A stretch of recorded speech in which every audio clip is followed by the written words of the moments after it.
அன்பான சொந்தங்கள் அனைவருக்குமே வணக்கம். பரபரப்பா போயிட்டு இருக்க கார்த்திகை தீபம் சீரியலை நாளைக்கு மிஸ் பண்ணிடாதீங்க. அதாவது சூப்பரா பிளான் போட்டு இந்த கல்யாணத்தை தடுத்து நிப்பாட்டினார் நம்ம கார்த்திகி. அதை பார்த்து அந்த சாமுண்டீஸ்வரி அப்படியே ஆடி போனாங்க. அதை தான் ஒரு குட்டி ப்ரோமோ பார்க்க போறோம். அதுக்கும் முன்னால உங்கள் சீரியல் சேனலுக்கு வந்து லைக் பண்ணாங்க, லைக் பண்ணுங்க, சப்ஸ்கிரைப் பண்ணுங்க.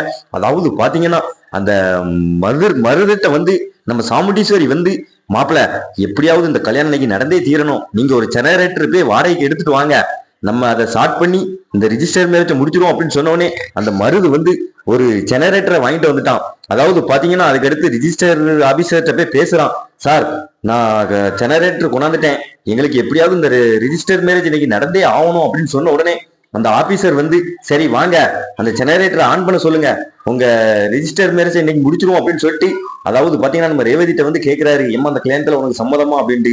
நம்ம ரேவதி வந்து அப்படியே அமைதியா இருந்தாங்க. அப்போ வந்து நம்ம சாமுண்டீஸ்வரி வந்து சம்மதம் சொல்லு அப்படின்னு சொன்னோடனே நம்ம ரேவதி வந்து எனக்கு சம்மதம் அப்படின்னு சொல்லிட்டாங்க.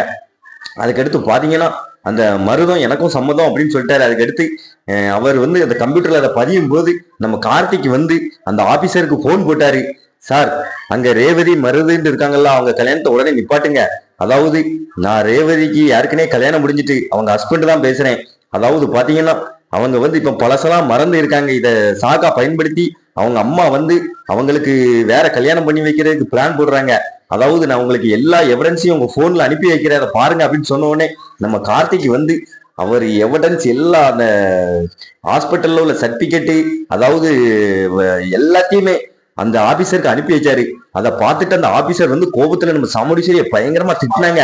ஏமா உங்களுக்கு எல்லாம் அறிவு இருக்குமா, யாருக்குன்னே இந்த பொண்ணுக்கு கல்யாணம் முடிஞ்சிட்டு அப்படின்னு சொன்னோடனே நம்ம ரேவதி அப்படியே அதிர்ச்சி ஆனாங்க, என்ன நடக்குதுங்க அப்படின்னு. அதுக்கடுத்து பாத்தீங்கன்னா நம்ம கார்த்திக் வந்து இறங்கினாரு கார்ல. அது சூப்பரா இருந்தது. அந்த மாஸ் சீனை நாளைக்கு மிஸ் பண்ணிடாதீங்க. மறக்காம நம்ம சேனலுக்கு வந்து லைக் பண்ணுவாங்க, லைக் பண்ணுங்க, சப்ஸ்கிரைப் பண்ணுங்க.